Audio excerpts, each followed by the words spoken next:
तो खैर मैं आपके सामने परिस्थितियों का वर्णन कर रहा था। तो परिस्थितियां ऐसी विपरीत हो जाती हैं कि वो मजबूर हो जाते हैं। तो भाई धन को न लॉकर में रख सकते हो न घर में रख सकते हो, लेकिन छिपा कर तो रखना है। बेटे बहू से छिपा कर रखना।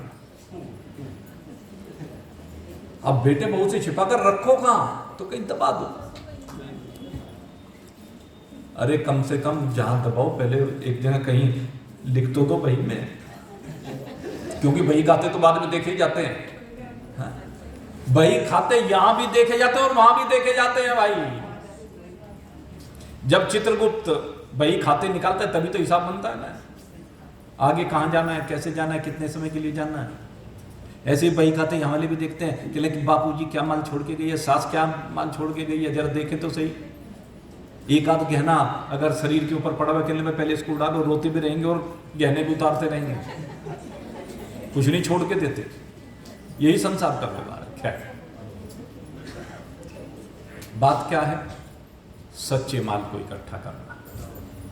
ये सच्चा माल जो किसी से छिपाने की आवश्यकता नहीं, ये सच्चा माल जो आपका अपना माल है। और इस माल की प्राप्ति परीक्षित जैसों को होती है, क्योंकि परीक्षित जी के अंदर आज पात्रता जागृत हुई है। परीक्षित जी आज संपूर्ण वैराग्य से संयुक्त हुए हैं। अब उन्हें कुछ नहीं चाहिए। 96 साल खराब कर दिए, अब 96 साल खराब होने के बाद अब सुध आई है। कब का सोया सुध नहीं आई, कब का सोया सुध नहीं आई, जगा रहे श्रुति सज्जन भाई। उठ कर मार्ग लाग पूंजी लुट गई रे, पूंजी लुट गई रे, सोने वाले जा, पूंजी लुट गई रे, सोने वाले जा। पूंजी लूटी जा रही। परीक्षित की समझ में आ गई और परीक्षित भाव विहल हो उठा कि जो काम करने के लिए आया था वो काम मतलब किया नहीं, इसलिए तुरंत दौड़ गया, भागा वहां से सब कुछ को छोड़ करके कि ये सब तो मिथ्या है, ये सब तो झूठे नाते हैं, ये तो मुझे 7 दिन बाद छोड़ने पड़ेंगे, इसलिए आज ही छोड़ दे। आज सबको छोड़ करके चल देता है और चलते चलते मालूम किया कि अब मेरी तृप्ति कहां हो सकती है। तो तृप्त होने के लिए, अपनी प्यास को बुझाने के लिए, अपनी आकुलता व्याकुलता को मिटाने के लिए परीक्षित चल देते और चलते हुए कहां पहुंचे, सुख तीर्थ की पवित्र पावन भूमि पर।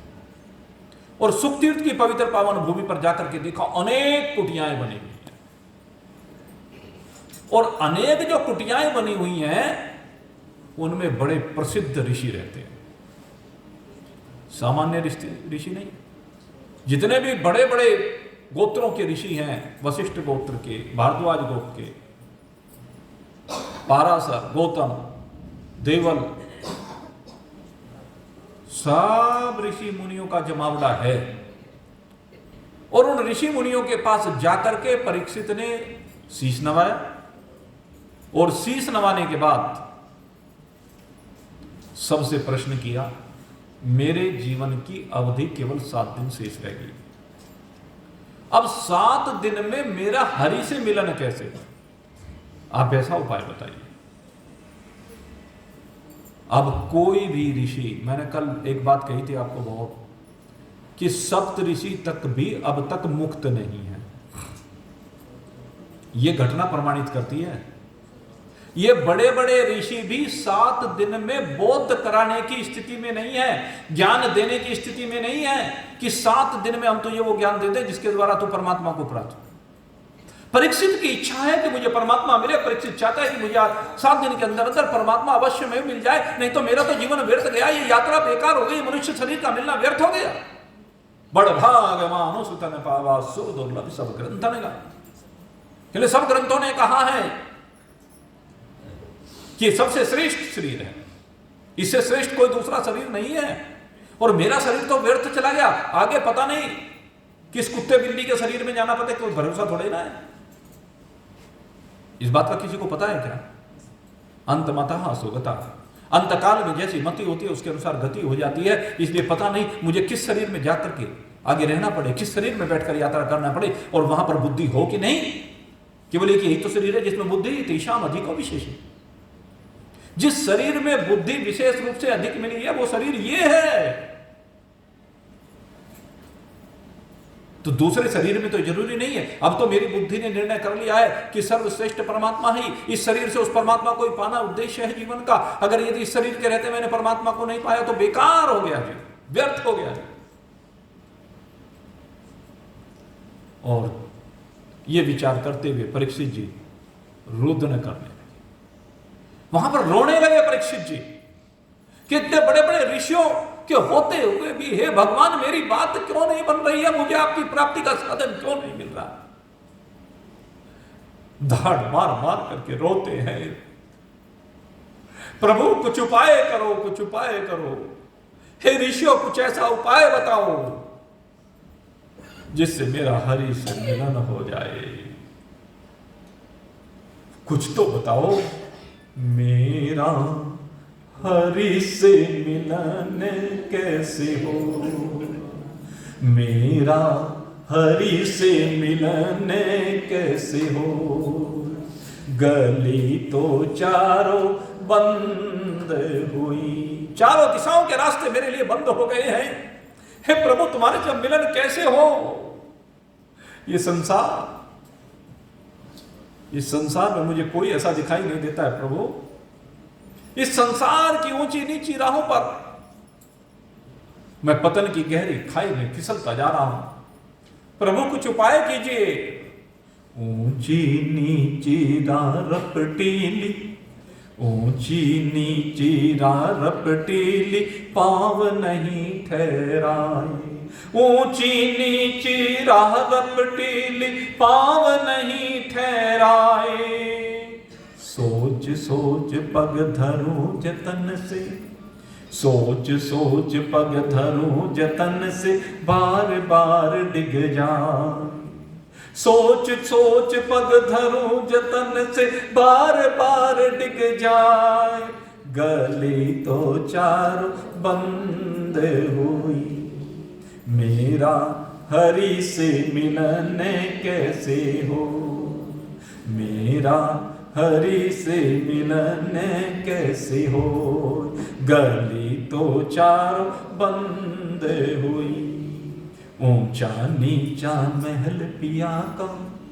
ऊंचा नीचा महल पिया का, मोह से चढ़ो न जाए, ऊंचा नीचा महल पिया का, मोह से चढ़ो न जाए, पिया दूर पंत मारो जीनो, पिया दूर पंत मारो जीनो, सूरत झकोला खाए, पिया दूर पंत मारो जीनो, पिया दूर पंत मारो जीनो, सूरत झकोला खाए, गली तो चारों बंद हुई, मेरा हरि से मिलन कैसे हो, मेरा हरि से मिलन कैसे हो, गली तो चार कोस कोस पर पहरा बैठा, पेड़ पेड़ बटमा, कोस कोस पर पहरा बैठा, पेड़ पेड़ बटमा, हे विधना कैसी रच दीनी, ए विधना कैसी रच दीनी, दूर बसायो मारो गाँव, ए विधना कैसी रच दीनी, दूर बसायो मारो गाँव, गली तो चारों बंद हुई, मेरा हरि से मिलन कैसे हो, मेरा हरि से मिलन कैसे हो, गली तो चारों बंद हुई, मीरा के प्रभु गिरधर नागर, मीरा की प्रभु गिरधर नागर, सदगुरु दई बताए, कहते भले कितनी गलियां बंद हो, भले कैसी राहें हो, ऊंची नीची पीली राहें, में बाधाएं हों, ककरीले पथरीले कठिले रास्ते हों, लेकिन मीरा कहती है चिंता मत कर साधक, तुझे घबराने की आवश्यकता नहीं है साधक। हे परीक्षित, तू घबरा मत, अपने निश्चय को दृढ़ कर, अपने विश्वास को बना कि तुझे मिलेगा, जरूर मिलेगा। मीरा के प्रभु गिरधर नागर सदगुरु दई बता, जुगों जुगों से बिछड़ी मीरा, जुगों जुगों से बिछड़ी मीरा, घर में लीनी लाए। अरे जुगों जुगों से बिछड़ी मीरा, घर में लीनी लाए। गली तो चारों बंद हुई, मेरा हरि से मिलन कैसे हो, मेरा हरि से मिलन कैसे हो, मेरा हरि से मिलन कैसे हो। तो मीरा ने रास्ता बता दिया। ये सदगुरु के लिए, सदगुरु ही तो पाना चाहता हूं, लेकिन सदगुरु मिल नहीं रहे।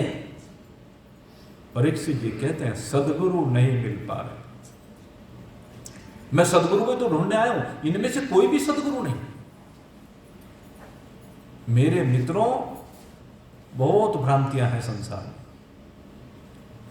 सदगुरु का मिलना अत्यंत दुर्लभ है। मैंने आपसे कहा, हम क्या होता है कि जरा जरा से प्रलोभनों में फंस करके, किसी ने कहा जब फलाने से आशीर्वाद लिया बेटा हो जाएगा, किसी ने कहा फलाने के पास चला जा धन आ जाएगा, किसी ने कहा फलाने से बूटी लिया रोग ठीक हो जाएगा, बस इन्हीं में उलझे पड़े। अरे इन सीमाओं से बाहर निकलना है। जब तक इन सीमाओं से बाहर निकल करके, इन लौकिक प्रलोभनों से बाहर निकल करके हम वास्तविक धन को पाने के लिए नहीं बढ़ेंगे, वास्तविक धन को पाने की लालसा नहीं जगेगी, तब तक काम कैसे बनेगा? मेरे मित्रों, काम बनने वाला नहीं है। काम को बनाना है तो रोना पड़ेगा, तड़पना पड़ेगा, पुकारना पड़ेगा। परीक्षित रो रहा है कि इन सब से किसी से बात नहीं बनी, इतने गुरुओं के पास आ गया, बात नहीं बनी, जो मैं चाहता हूं वो नहीं मिला, ये लौकिक संसाधन नहीं चाहिए, इनको तो छोड़ करके आया। ये जितने भी हैं सारे लौकिक संसाधनों को देने वाले हैं, बेटा दे देंगे, धन दे देंगे, संसार दे देंगे, पदमान प्रतिष्ठा दे देंगे, ये नहीं चाहिए। इनसे होगा क्या? अरे अगर इन 7 दिन के अंदर अंदर मुझे जो चाहिए वो नहीं मिला तो जीवन निरर्थक हो गया, व्यर्थ हो गया। लेकिन मुझे जीवन को व्यर्थ नहीं गंवाना है।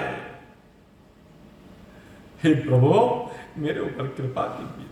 हे गोविंद, मेरे ऊपर कृपा कीजिए। अरे आपने मुझे जीवन दान ही क्यों दिया था? इससे अच्छा तो यह था कि गर्भ में ही मर जाने देते। जब अश्वत्थामा ने ब्रह्मास्त्र चलाया था उसी समय जलकर भस्म हो जाने देते। आप रक्षा क्यों की आपने मेरी? और जब रक्षा की है तो आपको मेरे पास आना पड़ेगा। आपको अब मेरी रक्षा इस समय करनी है, क्योंकि उस समय तो मुझे पता ही नहीं था क्या जन्म होता है, क्या मृत्यु होती है। मैं तो अबोध गर्भ में पड़ा हुआ था, सुसुप्त अवस्था में पड़ा हुआ था। उस समय तो आप मेरे सहायक बनकर के आ गए, आज क्यों नहीं सहायक बनकर के आ रहे? भगवान कहते हैं, अरे इस संसार के प्रलोभनों में फंस करके 96 साल तक तुझे ये याद नहीं आई, आज याद आई है कि मैं, हाँ आज याद आ गई। और आपने कहा है जब जागो तभी सवेरा। आज तक बहुत पाप किए मान लिया, लेकिन आज मैं पापों को छोड़कर आया हूं, अब पापों को तिलांजलि देकर आया। मेरे मित्रों, यह विश्वास की बात है। पापों को तिलांजलि देकर के आया है परीक्षित। और जिस दिन हम पापों को तिलांजलि देते हैं उसी दिन हमें भगवान की प्राप्ति हो जाती है। भगवान की प्राप्ति तिलांजलि देने से। एक घटना आती है तो किंवदंती ही। लेकिन उसके भाव को देखने की आवश्यकता है। रामायण की घटना आप सब जानते हैं। जब सामने था समुद्र, भगवान श्री राम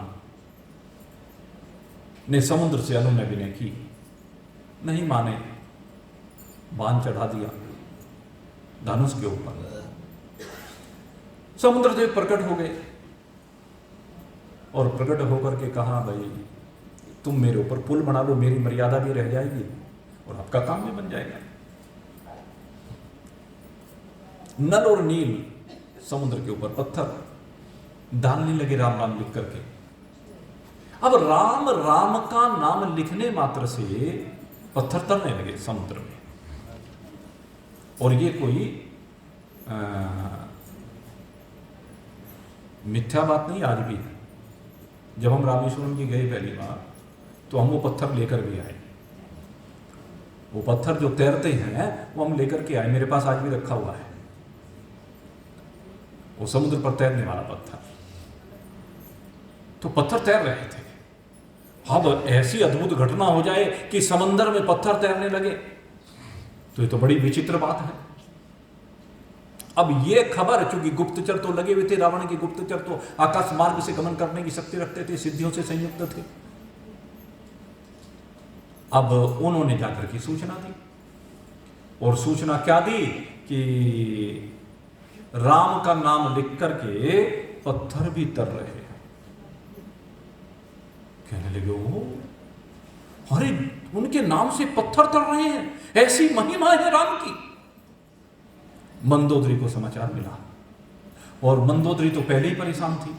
वो दौड़ी दौड़ी गई रावण के पास, और रावण को जाकर कहा, हे प्राणनाथ देखो, अरे जिनकी कृपा से पत्थर तर जा रहे हैं, जिनकी शक्ति से पत्थर तर रहे हैं, जो इतने सामर्थ्यवान हैं कि समुद्र को बांध रखे, आज तक जिस काम को कोई नहीं कर पाया, वो समुद्र के ऊपर पुल बना रहे हैं। अरे सीता को छोड़ दो, अब भी उनकी शरण में चले जाओ, वो शरणागत वत्सल हैं, तुम्हारे ऊपर कृपा करेंगे। क्या बात करती है, ये भी कोई विचित्र बात है। ये तो जादूगर पता नहीं क्या क्या कर देता है, कारीगर पता नहीं क्या क्या कर देता। अरे समुद्र के ऊपर पत्थर तैरा करते हैं क्या, कुछ भी करे। जो इंद्रजाल होता है वो थोड़ी देर का होता है, वो यथार्थ नहीं होता। कुछ ही समय में इंद्रजाल आंखों के आगे से जैसे ही वो सम्मोहन हटा, इंद्रजाल खत्म। रस्सी में सांप तब तक भासता है जब तक प्रकाश नहीं हुआ। जैसे ही प्रकाश हुआ, रस्सी में सांप का भासना बंद हो जाता है।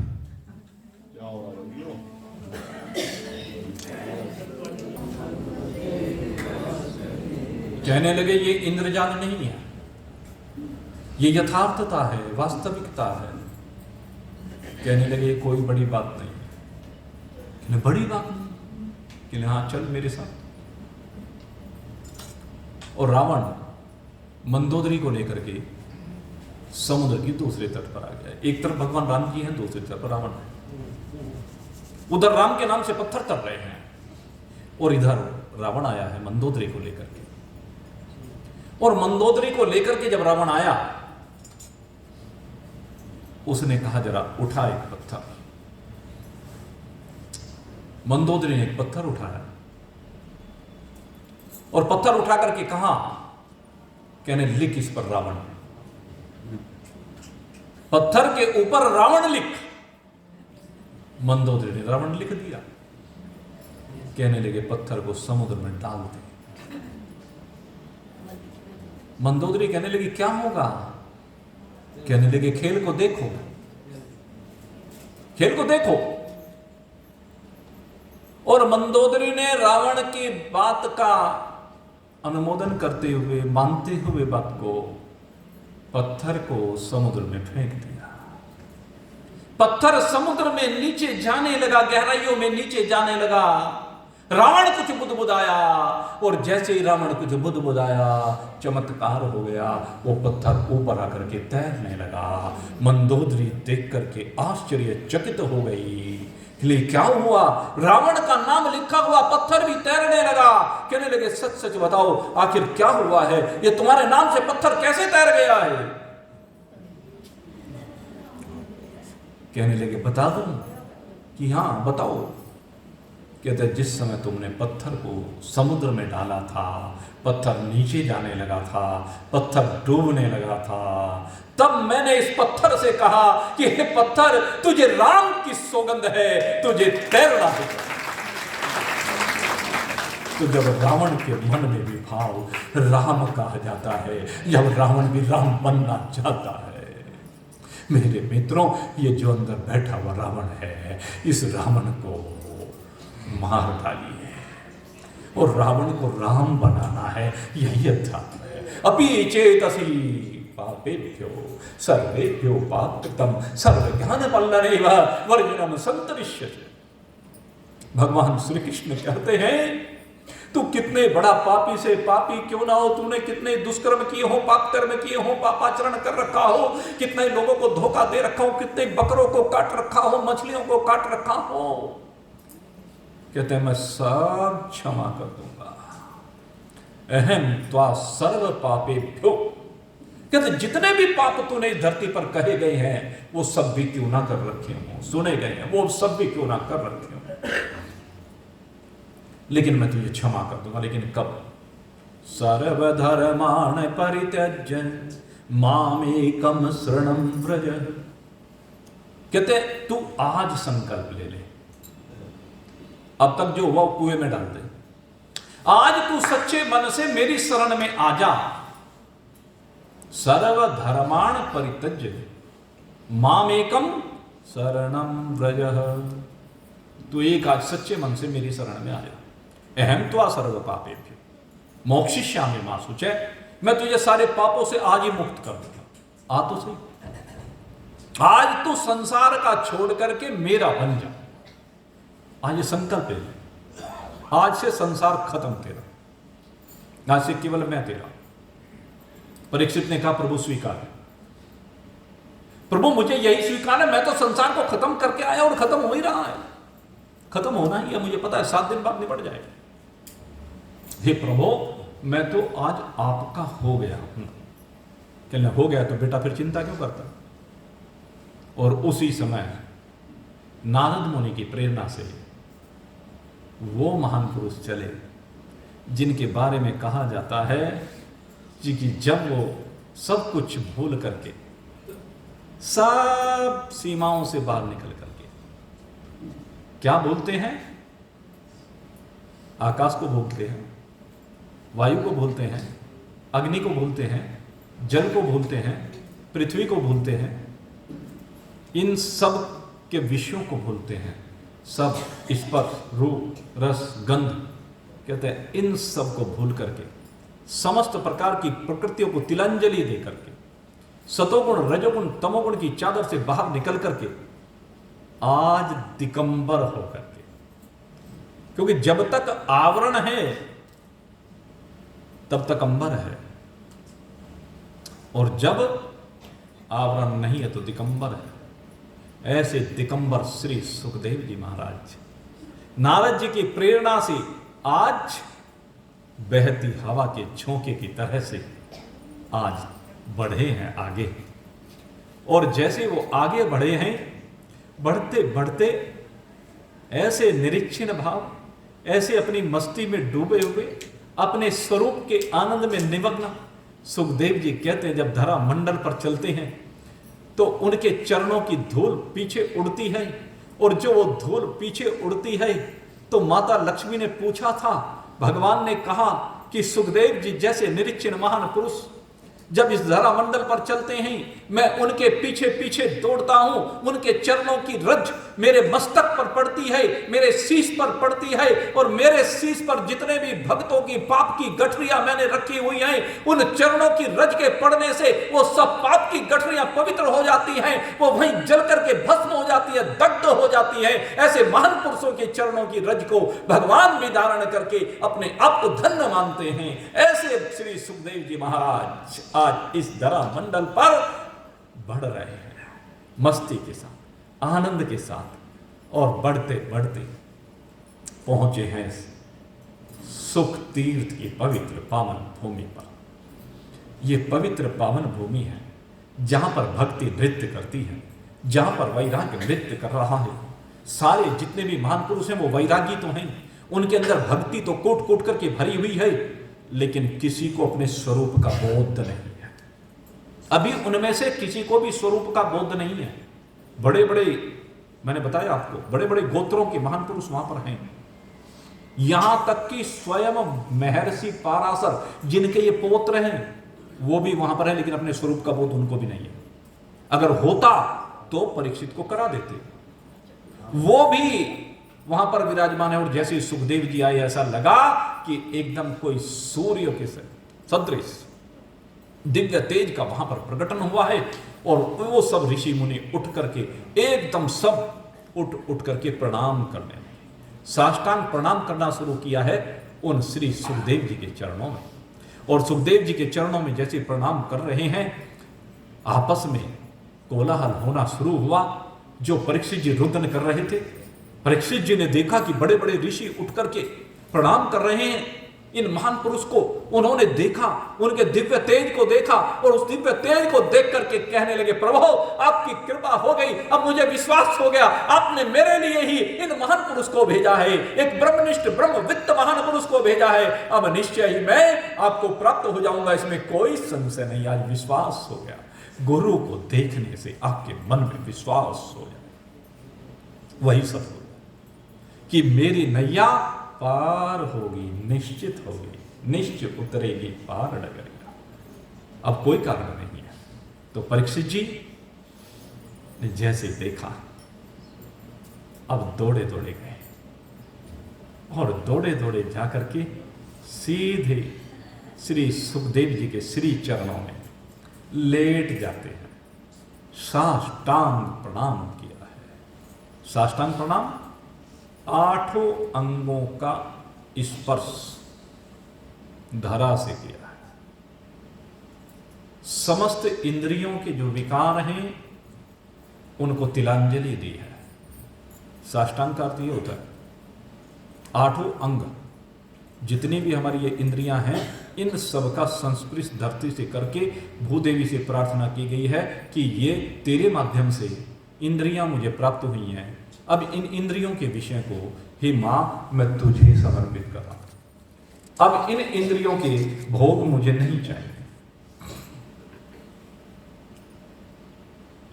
अब परीक्षित जी ने प्रणाम किया, रो रहे हैं, गुरुदेव कृपा कीजिए, हे प्रभु मेरे ऊपर कृपा कीजिए, हे गुरुदेव।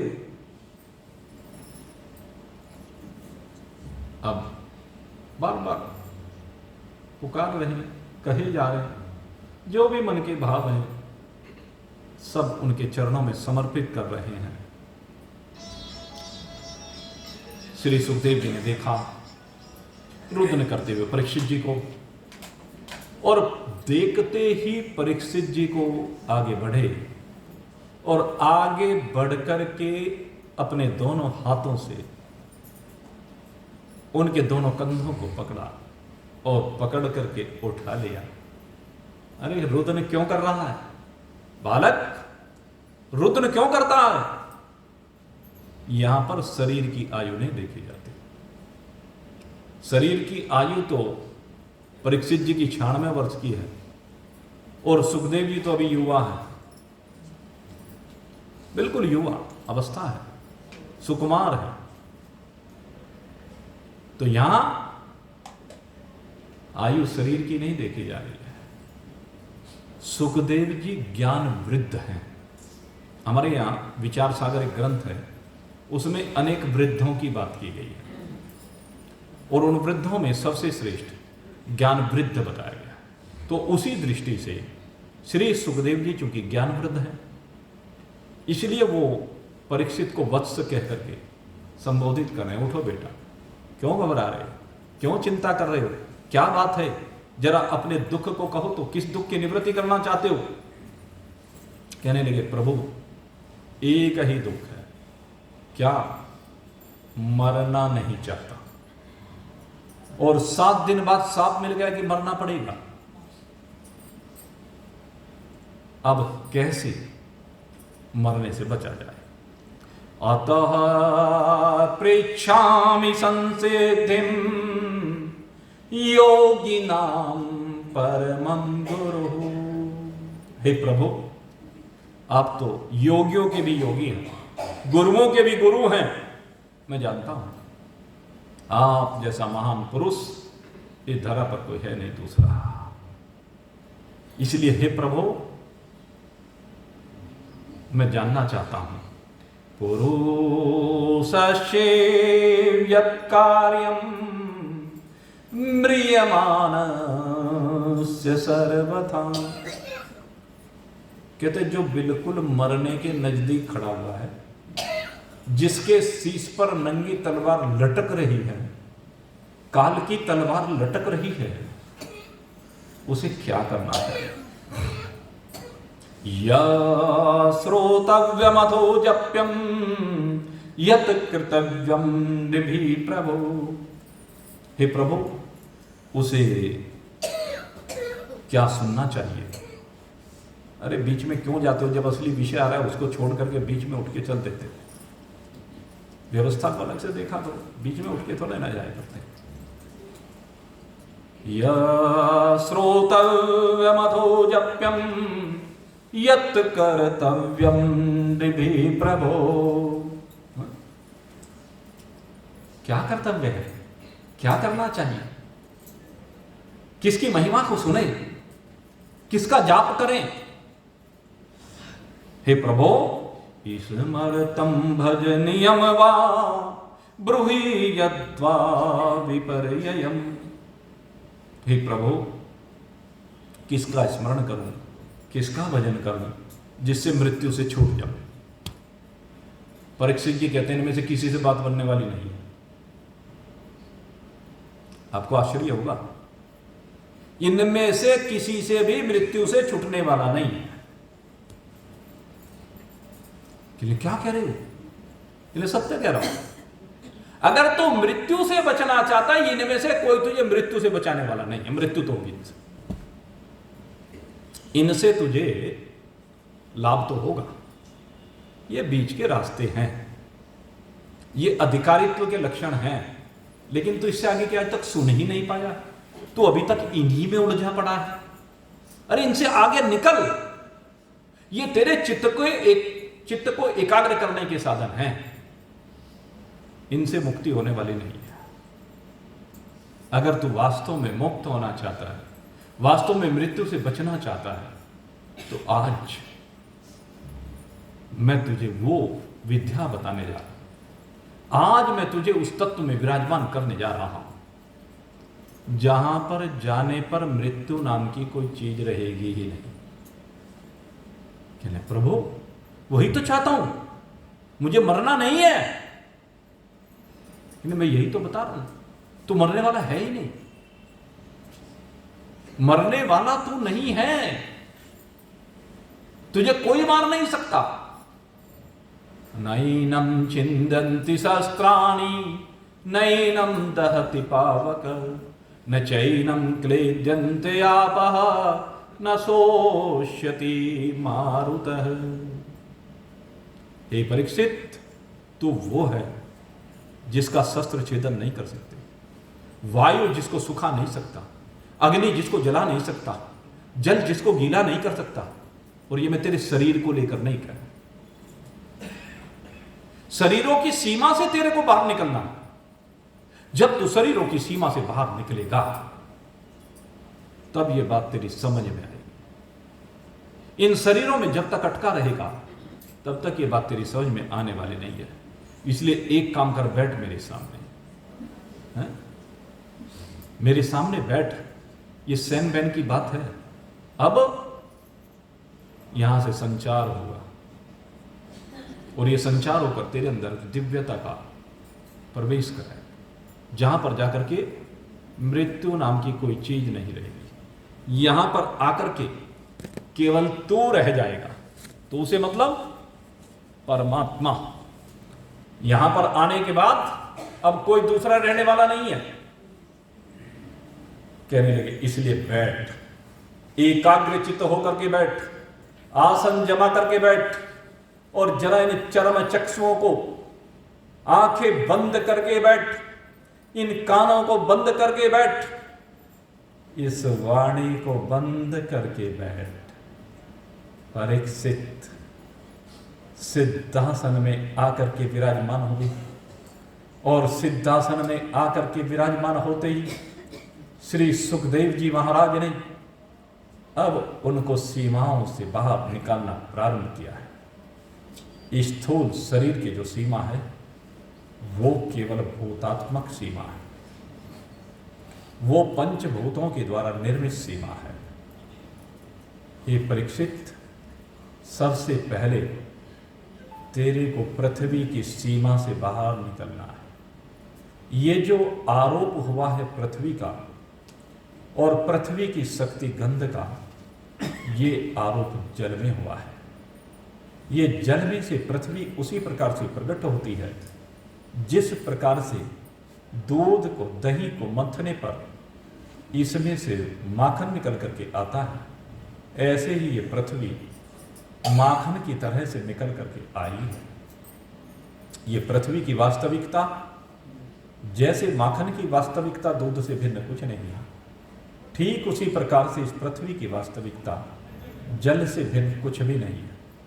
ये पृथ्वी जल रूप ही है, इसलिए इस पृथ्वी को जल में तेरे को लय करना है। जल में लय करते ही तो पृथ्वी के बंधन से बाहर हो जाएगा, पृथ्वी तत्व से निवृत्त हो जाएगा, पृथ्वी तत्व के बंधन से मुक्त हो जाएगा, गंध तन्मात्रा के बंधन से मुक्त हो जाएगा। और जैसे ही तो इस स्थूल पृथ्वी तत्व से, इसकी सीमा से बाहर निकलेगा तो तेरे अंदर एक कोमलता आ जाएगी, तेरे अंदर एक सरसता आ जाएगी, निर्मलता आ जाएगी, तो अपने आप को द्रव्य रूप से अनुभूत करने लगेगा। तो सूक्ष्म होता अपने आप को देखेगा और तेरी ये सूक्ष्मता अब धीरे धीरे और सूक्ष्म होनी प्रारंभ हो जाएगी। जैसे जल का दूसरा रूप वाष्प है, वाष्प और अधिक सूक्ष्म है, इसी प्रकार से जल की जो वास्तविकता है, जल की जो सूक्ष्मता है, जल का जो प्रकटन स्थल है, वह अग्निदेव है। इस जल तत्व से बाहर निकल करके, जल तत्व की सीमाओं से बाहर निकल करके अब तुझे आग्नेय तत्व में आकर विराजमान होना है।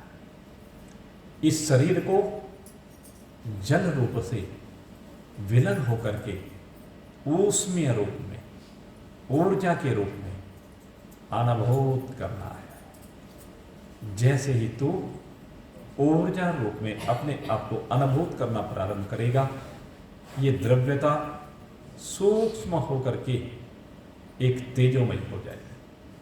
केवल तेज, ये वो तेज है जो तेरे अंदर गर्मी को बनाए रखता है, ये वो तेज है जो तेरे अंदर ऊर्जा का संचार करके रखता है। अब तू अपने तेजोमय स्वरूप में विराजमान होकर के सूक्ष्मता को प्राप्त कर रहा है। तदुपरांत अब तुझे और सूक्ष्मता की ओर जाना है और इस सूक्ष्मता में जाकर के अब तुझे सबकी दृष्टि से ओझल हो जाना है। अब तेरे अंदर ये अंतर्धान की शक्ति आ जानी है। अब ये आग्नेय तत्व, ये तेरी ऊर्जा वायु की तरह से बहनी प्रारंभ हो जाएगी। अपने आप को वायु के सदृश हल्का अनुभव करना प्रारंभ कर, समस्त भार से तू विरहित हो जाएगा। ये तत्व केवल स्पर्श की अनुभूति है, केवल स्पर्श ही इसका गुण है। यहां पर आकर के न रूप रहता है, न रस रहता है, न गंध रहती है, केवल एक वायु रूप में, अनुभूति के रूप में तेरा प्रवाह प्रारंभ हो जाता है। और अब हे जीव, तू आगे बढ़ और आगे बढ़ करके अब तू इस बहाव की सीमा से भी बाहर निकल करके जरा व्यापकता में आ, और व्यापकता के साथ साथ अचलता में आ। जैसे जैसे तू अचल होता चला जाएगा, तेरे अंदर स्थिरता आती चली जाएगी। तू आकाश की तरह से अपने आप में असंगता को अनुभव करना प्रारंभ करेगा। ये असंगता तेरा अपने स्वरूप की ओर पदार्पण होगा। यहां असंग होने पर ही तू अपने स्वरूप की ओर पदार्पण कर सकता है। जब तक तू आकाश से असंग नहीं होगा, तब तक हे परीक्षित, तब तक तू पदार्पण नहीं कर सकता अपने स्वरूप की ओर। इसलिए यहां आकर के पंच विषयों की पूर्णतः निवृत्ति, न शब्द, न स्पर्श, न रूप, न रस, न गंध, जिस अवस्था में आकर के इस योग के माध्यम से ये पांचों निवृत्त हो जाएं, ये पांचों बिल्कुल लेस मात्र भी तेरे अंदर ना रहे, न अनुकूल न प्रतिकूल, अपितु साम्य अवस्था है। ऐसी अवस्था जैसे तराजू के पल्ला जब हिलना बंद कर दे, बैलेंस बराबर हो जाए। यहाँ पर न पाप है, न पुण्य है, न धर्म है, न अधर्म है, न लाभ है, न हानि है, न जय है, न पराजय है, न सुख है, न दुख है। एक साम्यता की अवस्था है, और इस साम्यता की अवस्था में ही आगे बढ़ता जा, बढ़ता जा। यही लोक की सीमा से बाहर निकलना है। इस भूलोक की सीमा से बाहर निकल करके तुझे भूलोक दृष्टिगोचर होगा। उस भूलोक की सीमा से भी तुझे बाहर निकलना है। उससे तेरा कोई लगाव नहीं, इन पितृगणों से तेरा कोई लगाव नहीं। देवलोक की सीमा से बाहर निकल। इन देवलोक में विराजमान देवताओं से तेरा कोई संबंध नहीं। इन देवताओं से तेरे को लेना देना नहीं है। देवताओं के साथ जो अटैचमेंट है, उस सीमा से बाहर निकल। और अब जो ये सिद्ध महान पुरुष है, मैं जन तपय लोक में रहने वाले, अपनी अपनी साधना के द्वारा, अपने अपने तप के द्वारा जिन लोगों को प्राप्त किया है, जिनसे आप ज्ञान की अभिलाषा रखने वाले हैं, लेकिन वो स्वयं उस ज्ञान में स्थित नहीं हो पाए हैं, क्योंकि उनके अंदर कुछ लालसाएं बनी रही हैं, कुछ कामनाएं बनी रही हैं। वो स्वेच्छाचारी विचरण करने वाले ये सिद्ध महज जन तपलोक में रहने वाले, इन सब की सीमाओं से भी तो बाहर निकल। इन सब के प्रति भी तेरा बिल्कुल कोई भाव नहीं होना चाहिए। न इनके ग्रहण का भाव हो, न इनके त्याग का भाव हो। इन सब की सीमाओं से बाहर निकलने के बाद सत्यलोक में जो ब्रह्मदेव और प्रजापति विराजमान है, हे परीक्षित, अब इनकी सीमाओं से बाहर निकलना। तुझे सृष्टिकर्ता, इस पिता भाव रखने वाले, पुत्र भाव रखने वाले इन प्रजापतियों की सीमा से बाहर निकलना पड़ेगा, अन्यथा तो फिर लौटना पड़ सकता है। अब इन सब की सीमा से ऊपर उठ। परीक्षित हल्का होता चला जाता है, परीक्षित तेजस्वी होता चला जाता है, परीक्षित असंग होता चला जाता है, परीक्षित अनासक्त होता चला जाता है, और अनुभूत करता है कि मुझ में ही ये लोक लोकांतर कल्पित हैं, अनंत कोटि ब्रह्मांड मुझ में घूम रहे हैं, ये सब के सब मेरे में आरोपित हैं, ये सब कुछ मेरे में कल्पित है।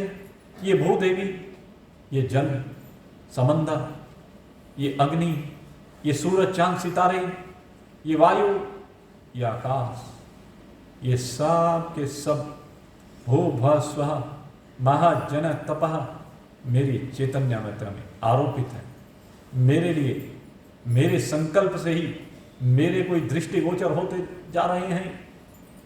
परीक्षित जी को सुखदेव जी कहते हैं, इनके फसाव से भी बाहर निकल। अरे ये सब तेरा स्वप्न है। स्वप्न से जाग परीक्षित, और स्वप्न से जाग करके देख, ये लोक लोकांतर, इनकी भी तेरे में केवल कल्पना थी। अब उस कल्पना से, उस स्वप्न से, उस इंद्रजाल से बाहर निकल करके देख, तो तुझे अब क्या नजर आता है? अब स्थूल शरीर नहीं, अब सूक्ष्म शरीर नहीं, अब कारण शरीर नहीं, अब विराट हिरण्यगर्भ ईश्वर नहीं, विश्व तेजस प्रज्ञ नहीं, इन सब की सीमाओं से परे अनंत असीम अपार तू है।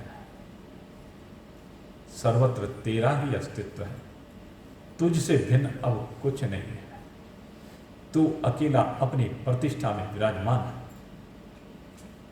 तो सत्य स्वरूप है, तू चैतन्य है, तू ज्ञान स्वरूप है, तू प्रकाशक है, तू आनंदमय है, आनंद का खजाना है। आनंद के अतिरिक्त तो कुछ भी नहीं है। हे परीक्षित, ये जीवत्व अब मिटा दे। अब जीवत्व को अपनी इस वास्तविकता में लय कर दे। अब अपनी अनुभूति, अपनी अनंतता की अनुभूति, तेरा कहीं अंत नहीं है, तेरी कोई सीमा नहीं है, तू अव्यय है। न तुझ में कुछ घटता है, न कुछ बढ़ता है। तो इन सब सीमाओं से परे है। ये सब सीमाबद्ध है, लेकिन तू असीम है। ये परीक्षित देख, ये गुरुतत्व और शिष्यत्व सब निवृत्त हो गए। ये सारा साकार इस अनंत निराकार में लय को प्राप्त हो रहा है, और लय होते होते केवल तेरी चैतन्यता मात्र शेष है। तुझे अपने आप में केवल अपने आप की अनुभूति, अपने से विलग और कोई अनुभूति नहीं है। यही है तेरा स्वरूप, यही है सबका स्वरूप, सबकी एक वास्तविकता। स्थूलता, सूक्ष्मता, कारणता, तीनों की निवृत्ति होने पर ये अपने आप की प्राप्ति है। ये अनंतता,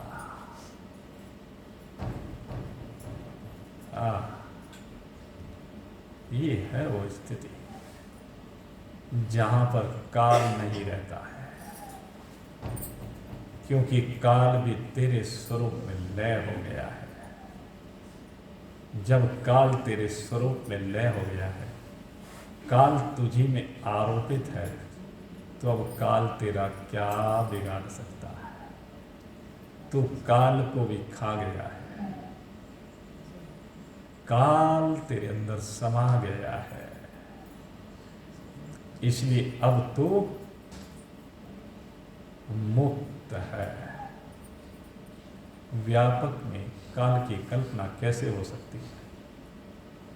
निर्विकार में काल रूपी विकार की कल्पना कैसे हो सकती है?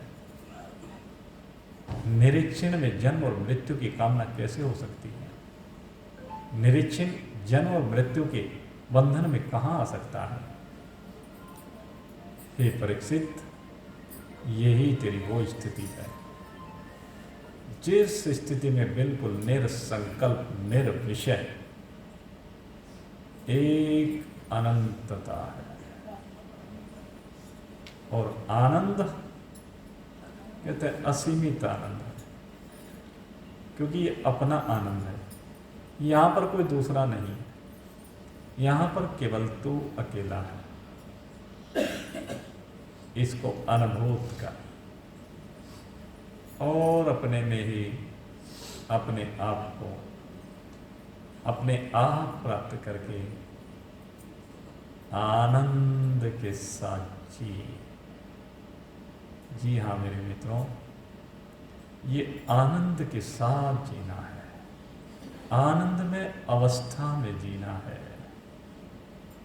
ये जितना भी खेल है, ये जितना भी ख्याल है, इस सब की सीमा से बाहर निकलना है। जब तक ख्याल है तब तक बंधन है, और जब ख्याल की निवृत्ति हो गई, बंधन की निवृत्ति हो गई, मरने से छुट्टी हो गई। मेरे मित्रों, अभ्यास बारंबार परीक्षित को यही बात कह रहे हैं कि जो 7 दिन तक तेरा शरीर प्रतीत होने जा रहा है अभी, इसमें बारंबार अभ्यास का। अभ्यासेन तो कौन्तेय वैराग्येन च गृह्यते।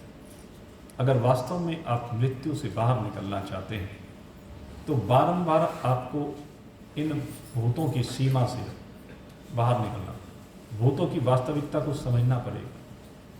ये भूत, इनको मारना पड़ेगा, और भूत तब मरेंगे जब विषय मर जाएंगे। इसी कहा वैराग्येन तो गृह्यते। वैराग्य को तुझे ग्रहण करना है, किसी में भी रागवान मत हो, और रागवान ही नहीं, न द्वेषवान हो। ये बात यहाँ सुनने में अच्छी लगती है, लेकिन जब प्रैक्टिकल जीवन को जीते हैं तो जरा वहां विचार करके देखो। विचार वहां पर करना है, प्रैक्टिकल जीवन में विचार करना है। वहां पर विचार करने पर राग और द्वेष दोनों की निवृत्ति हुई या नहीं हुई, और नहीं हुई है तो करो। अब नहीं करोगे तो कब करोगे? मैं बार बार इस बात को कहता रहता हूं, अरे अब नहीं तो कब? अगर अब नहीं तो फिर कभी नहीं। क्योंकि ये जो अवसर मिला है, मानव तन एक अवसर ही तो है। इस अवसर का अब लाभ नहीं उठाएगा तो कब उठाएगा? तो समझो बात को मेरे मित्रों। किसके लिए कर रहे हो? आप पाप से अगर धन कमा रहे हो, चिंतन कीजिए। कोई पाप कर्म करके धन कमा रहे हो, क्या होगा? संतान के लिए, अपने भोगों के लिए है? अरे भगवान ने जितना तुझे दिया है, इस शरीर को जितनी आवश्यकता है उतना तुझे खूब अच्छी तरह से दे दिया है। अब फिर आगे भी पाप क्यों कर रहा है तू? आगे और इसकी वृद्धि करने के लिए पाप क्यों करता जा रहा है? निकल इन पापों की सीमा से। जब भगवान ने तुझे इतना दिया है कि तेरा गुजारा बहुत बढ़िया हो जाएगा, और उसके बाद भी तू और इन और के चक्कर में तू भटक रहा, अटक रहा। मेरे मित्र, निकल इस सीमा से बाहर, और आज संकल्प ले। आज इस बात का संकल्प ले कि तू निरहिंसक होगा, कोई हिंसा आज के बाद नहीं करेगा। ये संकल्प लेना है। नहीं तो कल आपको बताया था ना, अगर हिंसा करोगे, चाहे मन से करना, चाहे तन से करना, चाहे वाणी से करना। वो जो आपको सांड का दृष्टांत दिया था, मछुआरे का दृष्टांत दिया था, है? वो तो तन को लेकर था। तन की बात तो है ही। विचार करो, तुम्हारा हिंसा किए बगैर काम नहीं चलता क्या? चलेगा।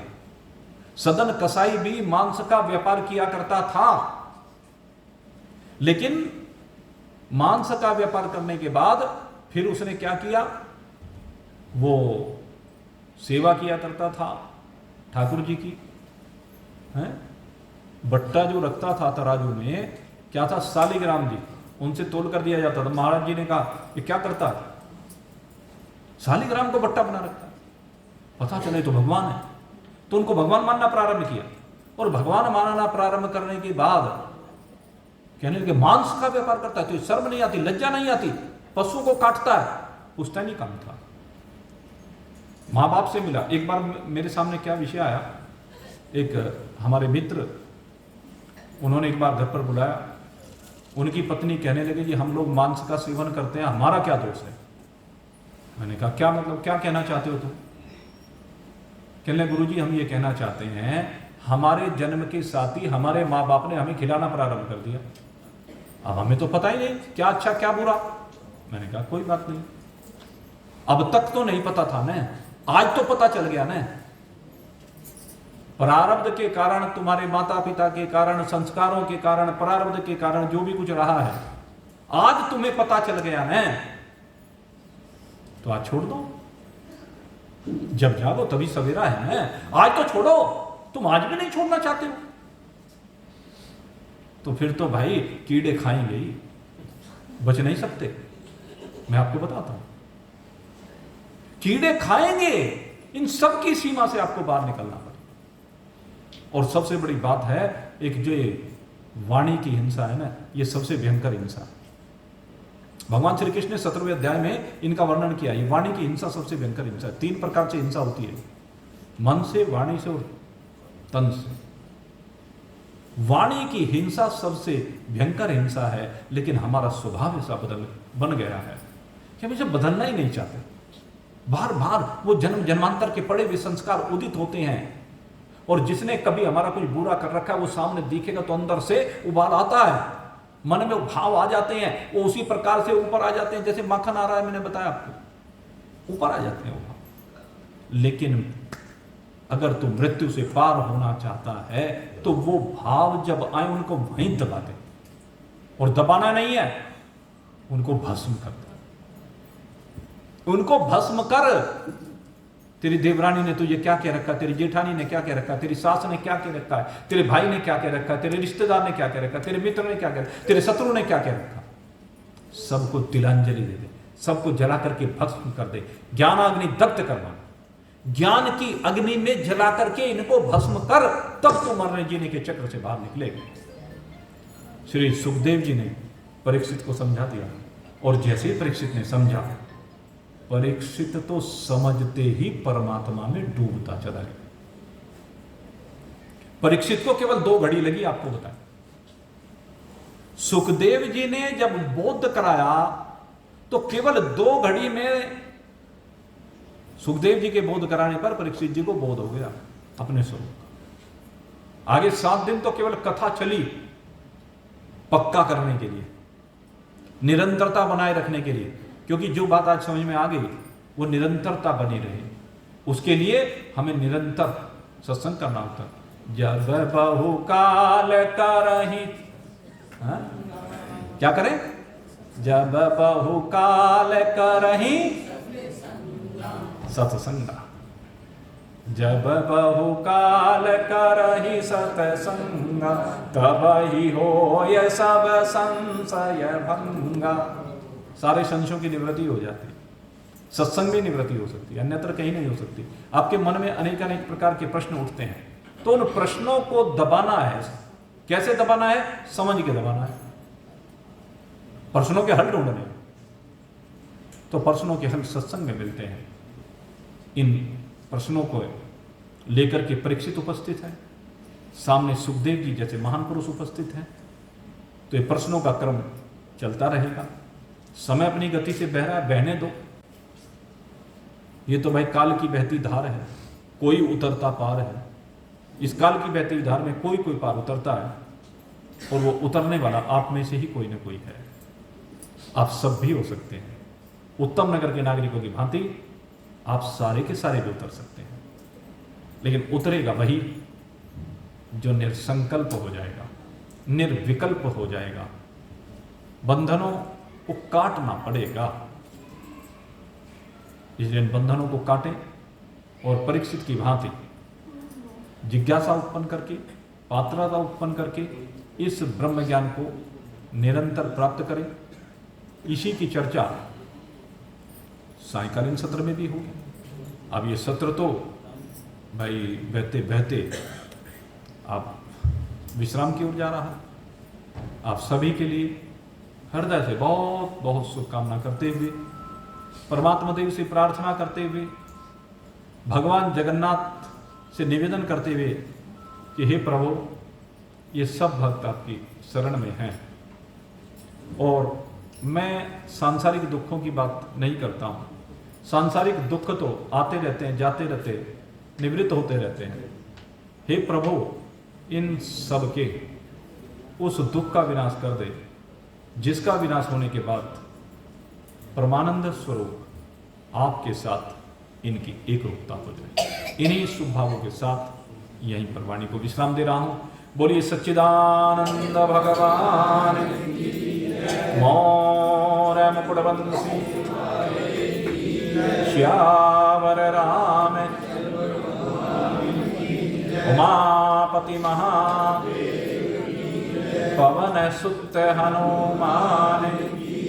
बोलो भाई सब संत, बोलो भाई सब भगतन की जय जय जय जय जय जय। और सचियां जोता वाली माता तेरी सदा ही जय। बोलिए जगन्नाथ भगवान, श्री बलदाऊ जी महाराज की, श्री सुभद्रा महारानी की नाथ।